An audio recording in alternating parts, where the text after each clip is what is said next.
प्रिय विद्यार्थियों, आज मैं हिंदी 10th ग्रामर में आपके लिए एक टॉपिक लेके आया हूं, छंद। अब तक आपने 9th क्लास तक जो भी साहित्य पढ़ा, उस साहित्य में छंद नहीं थे। 10th क्लास में छंद एक वह रचना है, जिससे इसकी परिभाषा करते हैं कि छंद एक वह रचना है, छंद वह रचना है जिसमें गति, यति, तुक, लय व मात्राओं के आरोह अवरोह,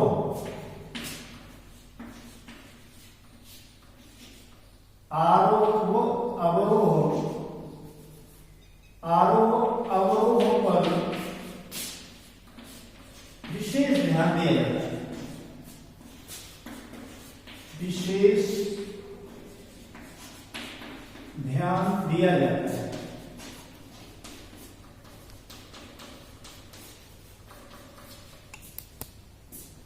इसमें वर्णों की मात्रा निश्चित होती है।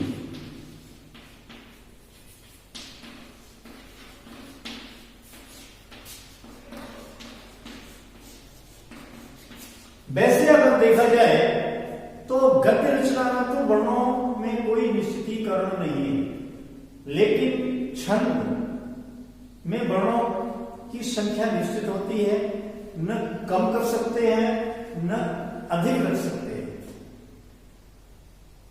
इस आधार पर छंदों का वर्गीकरण किया गया है। छंद दो प्रकार के,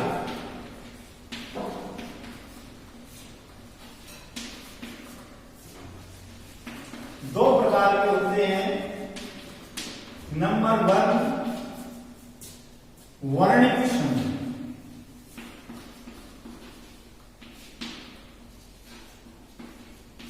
नंबर 2 मात्रिक छंद।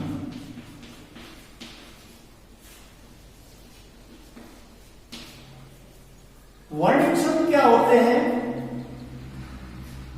जिन छंदों में वर्णों की संख्या का परिगणन किया जाता है, वर्णों की संख्या गिनी जाती है, वे वर्णिक छंद होते हैं। तथा मात्रिक छंद क्या होते हैं? मात्रिक छंद जिन छंदों में मात्राओं की संख्या गिनी जाती है, काउंट की जाती है। आपके सिलेबस में मात्रिक छंद ही है। इसके लिए व्याकरणाचार्यों ने एक सूत्र दिया है। उस सूत्र के आधार पर ये सभी विद्यार्थियों को अपना नोट करके रखना है, और इसकी कैलकुलेशन मैथमेटिक्स के अकॉर्डिंग हुआ करती है।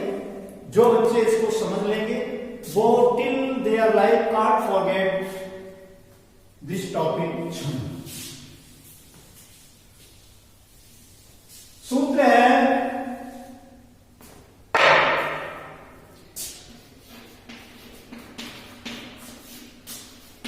यमाताराज भान सरा। ये एक सूत्र है। इस सूत्र में 3 वर्णों का एक गण बनाया जाता है। जैसे 3 वर्णों का यमाता से लेकर य से स्टार्ट होने के कारण यह वर्ण,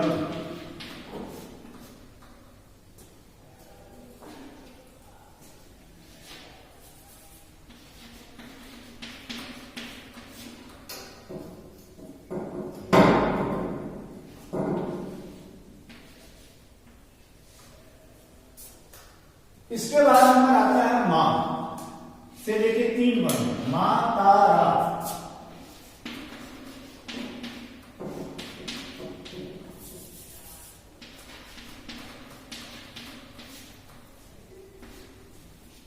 म वर्ण, मा ता रा। इनमें गुरु गुरु गुरु तीनों वर्ण गुरु होंगे। इसके बाद ताराज,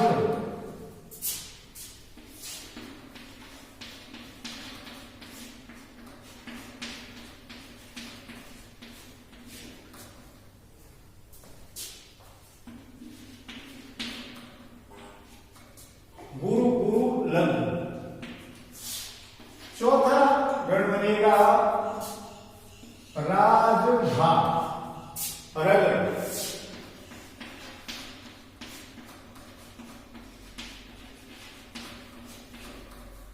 पांचवा गण होगा जभान, जगन।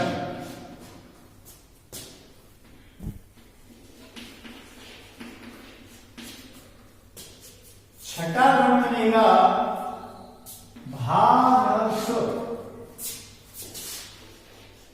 भगण।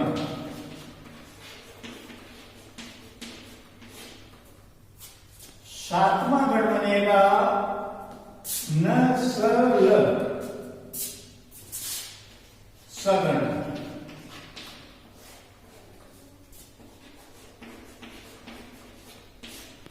और आठवां गण बनेगा सलगा, सगण।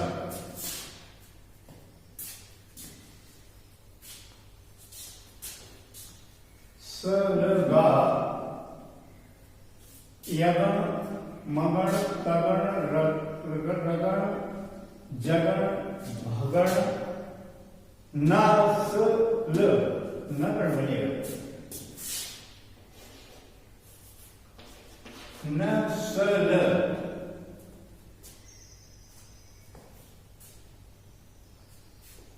नगण बनेगा यहां पर नगण, और उसका है नसल। और आठवां गण बनेगा जाकर के सरगा, सगण। इस प्रकार से इस सूत्र के माध्यम से 8 गणों की व्याकरणाचार्यों ने व्यवस्था की है। यक और यगण, यमाता, म और मगण, मातारा, त और तगण, ताराज, रक और रगण, राजुहा, जप और जगण, जभान, भप और भगण, भानस, नप और नगण, नशल, सप और सगण, सलगा। अब अंत में ल और गा के बाद कोई भी तीसरा वर्ण नहीं रहता, तो उन्होंने ल और लघु और गा और गु, इस प्रकार से 8 गण और अंत में लघु और गुरु, इस सूत्र के माध्यम से गणों की रचना की गई। अब यहां पर प्रश्न ये उठता है कि आपके सामने हमने ये जो लिखा कि ISS, SSS, SSI, और इस प्रकार के जो हमने इस पर जो चिन्ह लगाए हुए हैं, निशान लगाए हुए हैं, शायद आपकी समझ में आया हो, लेकिन नहीं आया हो तो देखें कि ये जो आई का चिन्ह होता है ये केवल लघु वर्ण के लिए होता है। जिस वर्ण की मात्रा 1 होती है, ह्रस्व वर्ण की मात्रा 1 काउंट की जाती है, तो उसको हम आई सिंबल देते हैं। और जहां कहीं पर भी एस का निशान लगाया गया है तो वो होता है गुरु। गुरु का मतलब होता है कि उसकी 2 मात्राएं काउंट की जाती हैं, डबल मात्रा काउंट की जाएगी और इसलिए कुल मिलाकर के इसकी मात्राएं, इसकी एक मात्रा होती है और इसकी दो, तो कुल मिलाकर के इन वर्णों की मात्राओं की संख्या काउंट की जाती है। अब हम देखें कि आप किस प्रकार से मात्राओं की संख्या काउंट करेंगे। आपके पाठ्यक्रम में इस प्रकार से जो दिया गया है, जो सिलेबस में आता है, बोर्ड एग्जाम में आता है, या तो लिखने के लिए दो प्रकार के छंद हैं।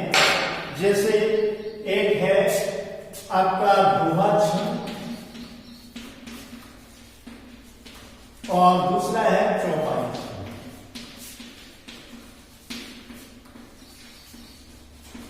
इनमें आप भी देखेंगे कि आपके लिए इस प्रकार से आता है कि दोहा छंद किसे कहते हैं, या दोहा छंद की परिभाषा उदाहरण से दीजिए। अब उसमें हम देखते हैं कि दोहा छंद है क्या, कैसे आप मात्राओं की संख्या काउंट करेंगे। सबसे पहले दोहा छंद को लेते हैं। तो दोहा छंद की परिभाषा है जिस छंद के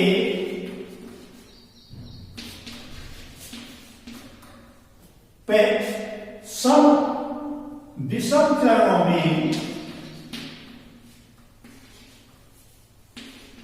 विषम चरणों में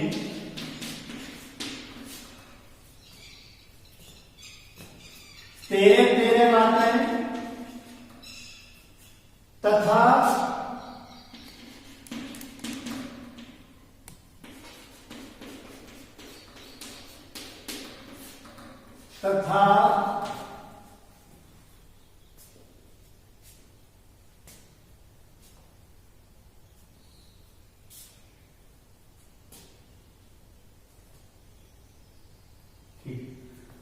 तेरह मात्राएं तथा सम चरणों में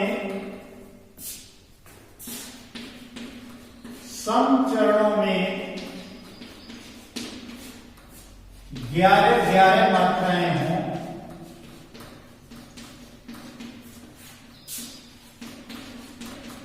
उसे दोहा छंद कहते हैं।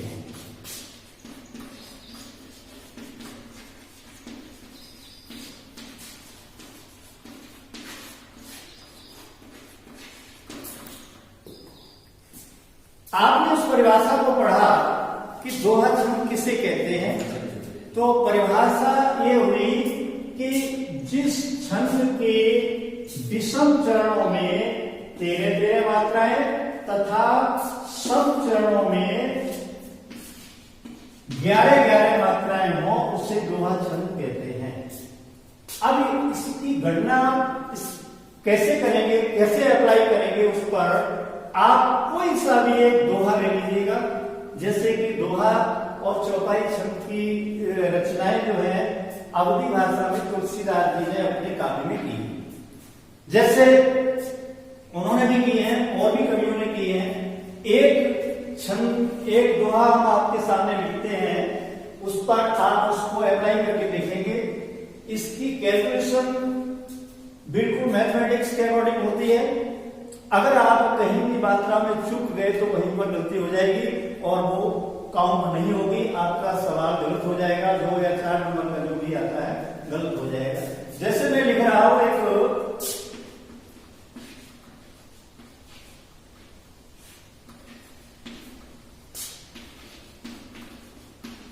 विनय न मानत जलधि जड़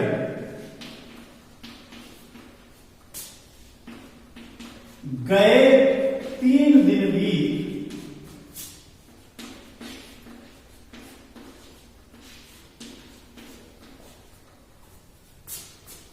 बोले राम सकोप तब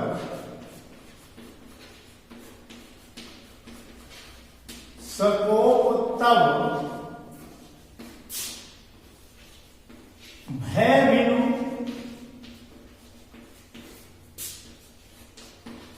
होए न प्रीत। आपके सामने दोहा छंद का उदाहरण दिया गया है। सबसे पहले आप देखेंगे कि दोहा छंद के लक्षण में, परिभाषा में क्या बताया गया था कि जिस छंद के विषम चरण हैं, विषम चरण यहां पर देखेंगे कौन कौन से हैं। ये नंबर 1 है, ये नंबर 2 है, और ये नंबर 3 है, और ये नंबर 4 है। विषम चरण अर्थात 1 और 3 ये विषम संख्याएं हैं। समचरण 2 और 4 ये सम संख्याएं हैं। तो ये 1 और 3 ये हुए आपके विषम चरण। तो इन दोनों में 13 मात्राएं होनी चाहिए। अब इस मात्राओं की संख्याओं को काउंट करने का हमने क्या नियम बताया था कि ह्रस्व यानी लघु वर्ण की 1 मात्रा और दीर्घ वर्ण की 2 मात्राएं हुआ करती हैं। अब आप उसको अप्लाई करके देखेंगे। यहां पर आप पहले में देखिए वी छोटी की मात्रा है तो 1, इसकी भी 1, इसकी भी 1, इसकी भी 1। अब ये मां में मां की 2, न की 1, ता की 1, इसकी ज 1, ज ल 1, और धी छोटी की मात्रा 1, और जड़ 1। अब इसको आप काउंट करके देखेंगे कि ये 13 मात्राएं होती हैं या नहीं होती हैं। 1, 2, 3, 4 और 2, 6, 7, 8, 9, 10, 11, 12, 13। इसका मतलब आपने इस छंद की पहला चरण जो है बिल्कुल मात्राओं को सही लिखा है और यहां पर 13 मात्राएं काउंट हो जाती है। अब दूसरा चरण विषम चरण देखिए। बोले राम सकोप तब। अब यहां पर देखेंगे बोले में इसकी 2 है, ले एक की मात्रा भी, ये दीर्घ स्वर है, इसकी भी 2 होती है। रा इसमें आ स्वर है, इसकी भी 2 होंगी। म 1, स 1, को 2, प 1, त 1, व 1। अब इसको काउंट करके देख लीजिए 13 हो रही है या नहीं। 2, 4, 6, 7, 8, 2, 10 और 3, 13। अर्थात जो विषम चरण है 1 और 3, इसमें हमारी काउंटिंग बिल्कुल ठीक बैठी। आपने ठीक लिखा है तभी ठीक बैठी है। अगर कहीं गलत लिख दोगे, छोटी की मात्रा की बड़ी लगा दोगे, बड़ी की छोटी लगा दोगे, वहीं पर आपका गलत हो जाएगा, काउंटिंग गलत हो जाएगी और आपके मार्क्स कट जाएंगे। अब हम चलते हैं समचरणों में 11 मात्राएं। तो ये समचरणों में 11 मात्राएं कैसे हुई, अब इसको आप खुद काउंट करके देख सकते हैं कि यहां पर देखिएगा ग की 1, ए की 2, 3 की 1 और न की 1 को 2 और 1 3, दिन 1 और वीत 2 और 1। अब इसको काउंट करके देखिए 1 और 2 3, 2 5, 1 6, 1 7, 1 8 और 2 10 और 1 11। इसकी संख्या बिल्कुल सही काउंट हो गई। ऐसे ही जो चौथा चरण है उसको भी देख रहे हैं कि 1 1 1 1 और हो की 2, या की 1, न की 1 और प्रीत दीर्घ और लघु 1। अब इसको भी काउंट करके देख रहे हैं 1 2 2 4 5 6 2 8 और 9। गलत हो गया, यहां से है 1 2 3 4 2 6 7 8 2 10 11। यहां से था, कहां से काउंट कर गया, तो क्योंकि कोमा लगता है। सबसे बड़ी बात तो यह है कि ये जो बोर्ड एग्जाम में आपके में आता है, यही पूछा जाता है कि दोहा छंद की का लक्षण या परिभाषा उदाहरण से दीजिए और उस पर गणना भी कीजिए। अगर गणना पूछी गई और आपने नहीं की तो उसमें आधे नंबर कट जाएंगे। अब प्रश्न ये उठता है कि जैसे हमने आपको अभी स्टार्टिंग में बताया था कि दोहा को छंद किसे कहते हैं, जिस रचना में गति, यति, लय, तुक इनका ध्यान रखा जाता है तथा उनके आरोह अवरोह क्रम का भी ध्यान रखा जाता है तथा वर्णों की संख्या जो निश्चित होती है। आपको पता होना चाहिए, आपका प्रश्न हमारे लिए होना चाहिए कि सर गति क्या होती है, यति क्या होती है, लय क्या होती है, तुक क्या होती है। तो ये बहुत सारे प्रश्न हैं, तो इसको हम अगले वीडियो में बताएंगे आपको। तो काफी टाइम हो गया है, बड़ा पीरियड हो गया है और इसको आगे समझाएंगे। इतना आप समझें। धन्यवाद।